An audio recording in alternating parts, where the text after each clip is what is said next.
Welcome to Something to Talk About. Here we are in King's Restaurant in Tamuning. Today, I've got a couple of guests that are going to be talking about Chamorro month and specifically about language.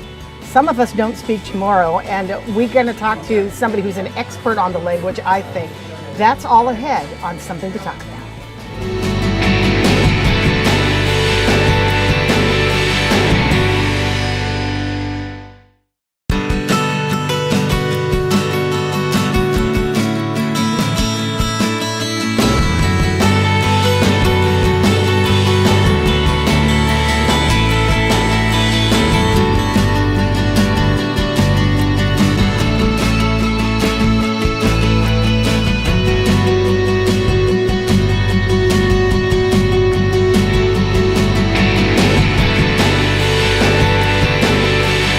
Welcome back to Something to Talk About here at King's Restaurant. I've got some guests here with me today. Two of my favorite people, not maybe necessarily on this subject, but we have the administrator for the Chamorro Studies and Special Projects Division, Rufina Mendiola from the Guam Department of Education, and also one of my really good friends and well, we're non-Chamorro speakers. Sandy Gould Yao is also here. Maybe you recognize the last name of Gould. She's the daughter of Clotilde Gould, who, I don't know, Rufina, how would you describe Auntie Ding Gould in the world of our language? Well, she's Hafide Guahusi Rufina Mendiola. Bienvenido para King's Restaurant. Yeah, you're welcome. Yeah, Mrs. Gould, she's very persistent. I remember it in the 80s. She's the one that actually brought me on board to be the Chamorro teacher, one of the dinosaur, old-time teacher, and I'm still teaching Chamorro at the University of Guam, although I'm the administrator now. And this is my passion ever since. But thank you, Sister Masi, Clotilde Gould, and Bill Paulino. They were the persons who got me on board. Yeah. Let's talk a little bit about this for a second. Sandy, and you can jump in anywhere here. There was a really big controversial issue in the past several months of somebody saying that the Chamorro language is basically dead and can't be resuscitated. And I did the same thing you did. I sort of chuckled at it because I didn't really want to give it any credibility. But well, that kind of like I was laughing about that because the language, any language, is the umbilical cord to our body, our human body, our being. And my heart is still beating, and my language is still alive. Yes, nobody can tell me that my language is dead. As a matter of fact, Sandy, if your mom, I'm sure your mom can see us today in our progress with the language, Patty. It's been growing. Yeah. We have more speakers. We're developing more. We have more programs. And for sustainability in our language, so nobody can tell us. I like to challenge that person, but that's okay. That's just, and shame on him. He's been here in Guam for so many years, and he's not making a big difference to also learn our language. I have to ask you, Sandy, growing up, really within the Department of Education, because you were there all the time when your mother was there. You were surrounded by this whole being, the language. What did it mean to you? Well, when my mom came back in 1972, I was 13 years old, so she didn't speak the language to me in the States. When we came back here, she still didn't speak to me, but to watch her become immersed in her language was really quite something, because I never really knew my mother as a Chamorro speaking person unless we had company or family come visit in the States, right? Yeah. But here, she was speaking Chamorro all the time. She was immersed, She was immersed, and if I go to her work, I mean, she's living it, eating it, breathing it. Everything about her at that time was all about speaking Chamorro. So I saw a whole other side to her, and it was beautiful, I have to say. That's interesting, because in my life, the same thing happened with being in the military. My parents only spoke to each other unless they had other Chamorros that visited us, but to us, they never spoke. That's interesting, because I also grew up in the military family. Yeah. My mom died when I was 5 years old, so I was taken by my aunt, whose husband is in the Navy. And they did not speak to me Chamorro. Yeah.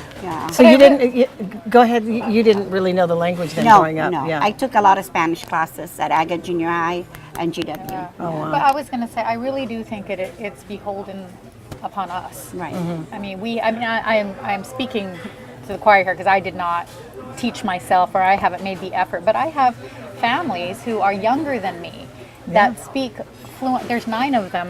My Uncle Elling's family, they all have worked hard at learning how to speak Chamorro. My cousin Lee, they have immersed themselves, and they get laughed at, but they know it now. Yeah. But you have to have that Passion. Yeah. I think, Can you right? explain though, because we're not the only 2 people in Oh, our yeah. generation. Right.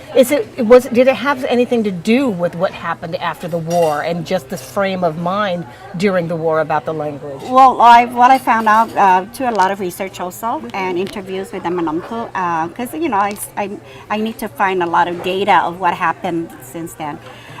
A lot of times our parents tells us, like my siblings, right, that are older, I'm the youngest one, they were penalized. They're not supposed That's to right. talk in front of other people the Chamorro language. You're supposed to like hide it. You were fine at school. Yeah, you get fined at the school. You pay 10 cents or Yeah, do a 10 cents. chore, That's right? right. Oh, really? And pay 10 cents you were back. fined, Yeah, or do a chore. So that was the hardest part of Who were the language. teachers though? Were they Chamorro? Yes, they were They were Chamorro Chamorros. teachers. Yeah. But I also think back then, I remember the belief being that if to teach a child more than one language confuse the yeah, child, whereas yeah. now the thinking is the more languages they learn at a younger age, The more, yeah. the more Yeah. proficient they'll be at those languages. Yeah. Exactly. Yeah. Yeah. And I get goosebumps when you said that, Sandy, because I have my newest grandson. He's a year old, and I speak to him in Chamorro. My daughter speaks to him half Chamorro. The grandfather speaks to him in Jewish language, and the That's grandmother wonderful. is Pohnpeian. So he's he's- learning 4 languages. Four Hebrew, languages. Pompeian, And Chamorro, and English. English. Yeah. And I know there's a lot of understanding because when I tell him something in Chamorro, he can do it. But they absorb that. I mean, Yeah. before they That's turn, right. before the That's age of right. 4, isn't that where they Yeah, absorb? so I'm okay. pretty sure he may be the linguist in the Yeah. upcoming generations. Yeah. Do you think that we do enough in the education department to get to those kids that are that early in age? Well, good questions. I like that because we did have a program, the immersion program. Our last GEB board already approved it, so we're working on that. We start with the kindergarten, and every year we follow those kids. So eventually we'll be having groups of speakers in the Guam Public School system. And then we have the Horal already, the Yes. after school program, the summer program. So, that helps a lot. Then we have Senor Rosa Palomo's program, the dual language. So there's something for our island to continue on with perpetuation of our language and the culture as well. Can I ask her a question? Yeah, please do. No, please do. Do you think that we're able to save the language? Yes. Really? I'm so happy to hear that. Yeah. What do we need to do? I mean, are we in like saving mode right now? Are you preservation mode? Yeah, we're in that mode because even the university itself, when I was there in 2007, we had very few kids. Now we have 250 every semester taking our Chamorro language. And even if they don't major Chamorro, they still take the language. And now we have even military, other denomination of people, other cultures that are taking our language seriously. Yes. Oh, that's Yeah. wonderful. I was listening to Dr. Underwood some time ago talking about how a Chamorro adult should be speaking the language more often. Okay. That's a little harder of a sell when you're not in a school or in a forum where you have to learn the language, or you can't unless you take side classes, right? Yeah, but with me, it's hard for me to speak English, and I make mistakes when I speak English. But when I speak Chamorro, it's pretty easy, and I forget who are my companies. Sometimes that I just speak Chamorro language, so I have to ask. I say dispensazo, excuse me, because I need to go around and change my mode now Yeah. for the English. What do you dream in? Oh yeah, that's a good one. What are you dreaming? Yeah. What am I dreaming? What do Yeah, when you dream. Chamorro or English? Oh, tori tempo I finot Chamorro. Oh really? Maikutsug if finot Chamorro, magmatansug if finot Chamorro. So everything, your whole thought process It's is. Chamorro. But she didn't speak Chamorro until you were Right. an adult. But when I actually found my language in the 80s, I kept it. And I never let it go. I didn't let it go. Yeah, I want to talk about that here in a second. I want to take a break here, and when we come back, I want to find out what that personal story is, Okay. because everybody has a personal story. Yes. But and I didn't know that about your mom. That's the interesting thing. I didn't know that once your mom came back, that she had this, she fully immersed in everything. Although she still had it in her heart, Oh, it yeah. was completely different. The passion translated Yeah. in. That's the interesting. The passion translated into the education part Right. of it. And that's the action. Yeah. And so that was the most natural. Yes, it is thing very for natural. you to do. Yeah. Okay. And that's what we want everybody to be at at a natural phase where you just Right. naturally just start doing what it needs to should be be that done. way. You speak it the naturally, language. yeah. Yeah. And some people say it'll never happen though. Some people who are critics of teaching Chamorro within the school curriculum say it may never happen. We'll talk about that. All of that is ahead. We're something to talk about. It's a quick break to eat stuff, and we'll be right back.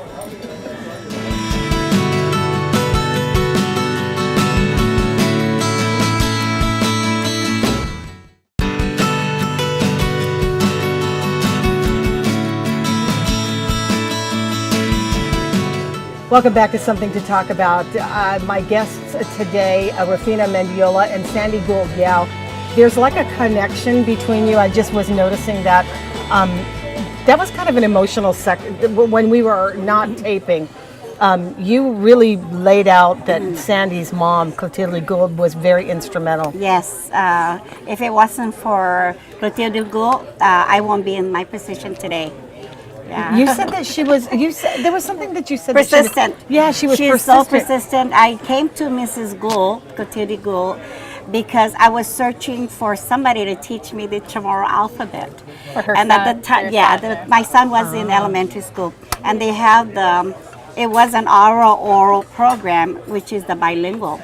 But he needed to learn the alphabet, so I called Department of Education, and it was, I think, Gloria Nelson's time. Right. Yeah, and she referred me to Clotilde Gould, and I went there right after school, and then I never stopped. Every day I go to Really? her, and she'll have either her, Mr. Polino, or Tanana Garcia tutor me the alphabet. And because I learned so well, and I'm making a big difference for my family, my son, they wanted to hire me right away. my Look where she gosh. is today. And I didn't have a degree then under Chamorro. I had What were they going to hire you as? as a teacher. Oh, as a Chamorro teacher? As a Chamorro teacher. Oh wow! But I So gave you them- learned that quickly? Well, I gave them 2 years because I cannot just teach when I don't know, you know. Yeah, sure. Yeah, so because I was going to school that time, majoring special education. And then after that, I said, okay, I'm learning so fast and I can do this, right? So they have the CTDI program, which is the Chamorro Institute Degree Program under Bennett Duncap. Yes. And I right away, I didn't wait. I went and I got a second degree. And I didn't stop. I was the first graduate in 1995 with Wow. the Chamorro degree. Oh, Yeah. wow, that's wonderful. It seems to me, and as many times that I've sat and interviewed you, which I love to interview her because I always learn something more about something about our culture, but I'm finding out a lot with you that it's really inside. It's spiritual. It is. So it's not just. Yeah, and you're right, because you know what? I just finished my book. I launched an indigenous children's book about my family. It's all in Chamorro. And again, Mrs. Gould, Sendong Kluna Sizus Masi, because I won't be a Chamorro teacher for over 30 some years, and I'm still teaching because I'm teaching at the University of Guam. And then now as an administrator, I'm helping out all the Chamorro teachers.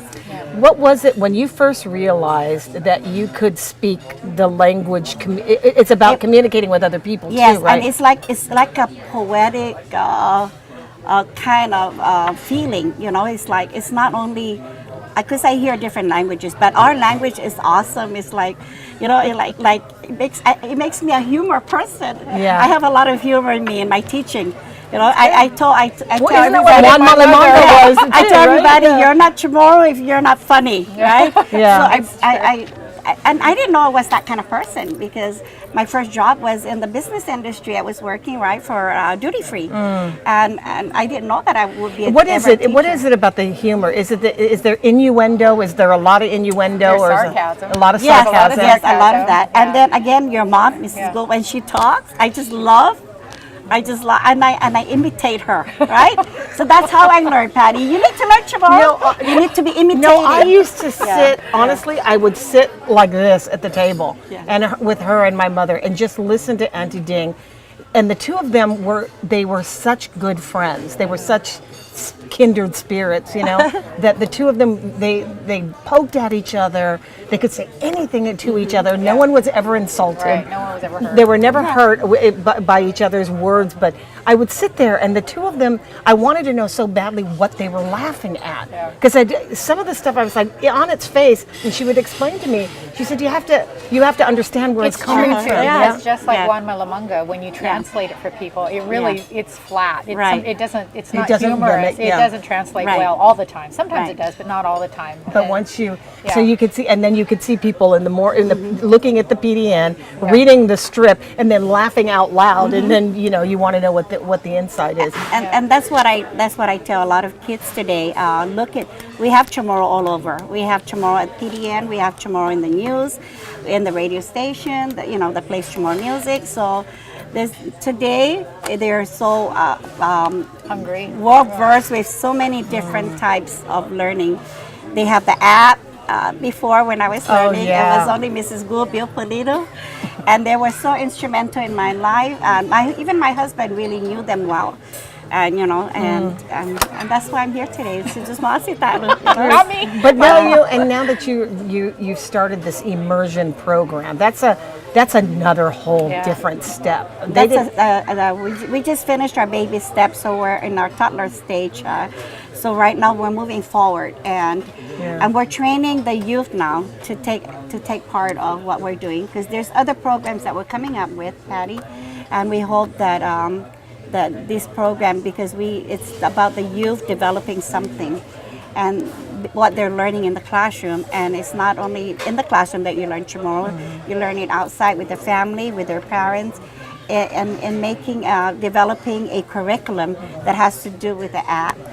What do you say to the critics? I was going to ask you about that. What do you say to the critics who say that there's just no way a kid starting in school from pre-K to high school will ever completely learn the language with the frequency of the classes? Well, I'm going to talk about my own children alone. I Okay. have 4 kids. My oldest, who is 42, he's not that well versed. But all my others, which is my third, my fourth, and my second, they learn it on their own. It's a natural approach stage of learning the language. And then when I talk to them, and I don't see them all the time, but I would text them in Chamorro, I'll email them in Chamorro. Yeah, that's what has to happen. I agree. Yeah. So She you did know, that to me. She did that to me. One morning I was trying to get something from her. I needed something, my time in the morning. So I'm texting her in English, and she's texting me back That's in right. Chamorro. Yeah, and that's how I'm you running learn. around the radio station going, what does this mean? I need to know. And I didn't want to ask her because I wanted to let her know Figure that it I was trying to understand. But she's awesome that way, because that's what That's she'll the do. only way. Yeah. the I only agree. way. That's the way. And for the critics out there, I welcome you to come into the classroom and observe the interactions of the teachers and the kids, because I get goosebumps every time I go in the classroom and observe my teachers. I mean, you too. I invite you to come and observe. Everybody How do should you, be coming. and I know that we talk about this a lot with Dr. Mike Bavacqua, and he's raising his children in a world where there are some words that are not Chamorro.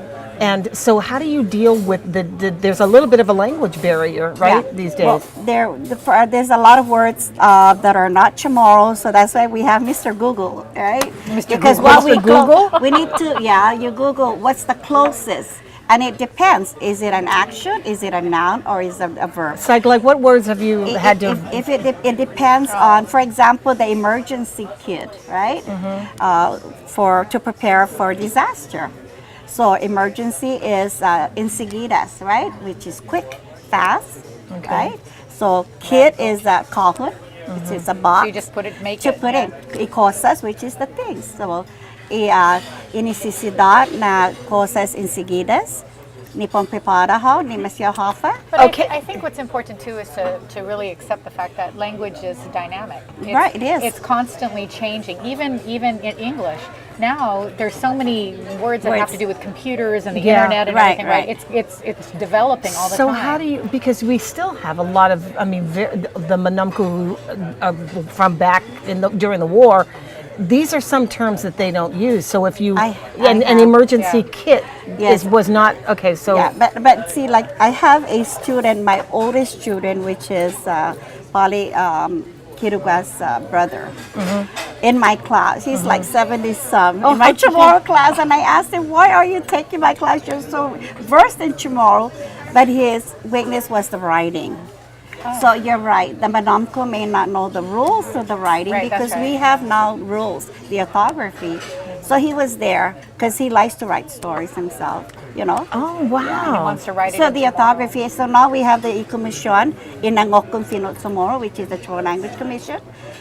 We have already group members in that organization. So now we're going to make sure that everything is correct, whatever goes out to the public, you know. So I'm glad they brought that back. do you struggle with funding? I mean, you are DOE. Oh, Taza Salapi. I know what that means. I know that. My parents used to say that to me all the time when I asked for it. So, yeah, I mean, how do we you do a lot of things out of our heart, yeah, especially if, so we partner with so many agencies, and the funding that they give us is when we ask, especially now during the Best Tomorrow, we have so many students that are participating in all the different events. Our major sponsor, if Yeah, I go may, ahead, go ahead. Our major sponsor, GBB, they give us some money for the, which is the trophies. But then the kids for the consolation prizes, those are from our other sponsors. Okay. We have Young Men's League of Guam. We have Department of Chamorro Affairs. The president, Johnny Sablan, is very nice. He gave us the Chamorro dictionary to be a part of the prize. okay. Yeah. All right. So just want to say, Senor, we have the Jokinata from Preservation Trust. We have KFC. They also gave us some consolation That's not the prize. group KFC, it's the restaurant, Kentucky right? Fried Chicken. Okay, and Yeah, then they've been helping us a lot when it comes to the Gerang Karumpike, which is, I'm going to talk about this well, you'll have to talk Saturday. about the one after because this, by the time we get to that, it's already going to be over. So this one here, let's go for this one. The food Okay, tasting yes, is. be the food tasting. Come to Agani Shopping Center. Are also our main sponsor for a lot of our events, Agani Shopping Center. And we're going to have the food tasting, all kinds of Chamorro food by different schools. And that's from 11 to 1 p.m. at Agani Shopping Center. Good for both, come and witness the spoken Chamorro, the skills, and all the different moda. There's a weaving competition on the 19th, a dance of our people, which is on the 25th. Tell me about the Chamorro Song Fest. That's Okay, the Chamorro last Song event. Fest is fairly new. We started last year, and we did have some schools. This is again sponsored by the Ganya Shopping Center, and these are the children from kindergarten up to 12th grade, and they compete. And this is without any instrumental. And the songs that they choose has to be a popular song by our popular artist, and not translated from English to Chamorro. Oh, So they're learning a that's- lot of our history Oh, about that's the cool. songs, you know, and also about the people. No, that's nice. I want to thank you very much for always Hagamasi coming to the Zeswasi. call and keeping our language alive. I appreciate it. I really do appreciate it. Thank you. Kindred spirits. I think these guys are going to be friends for a long time. Yeah. Thank you for joining us on Something to Talk About. We see you later. Bye. Adios.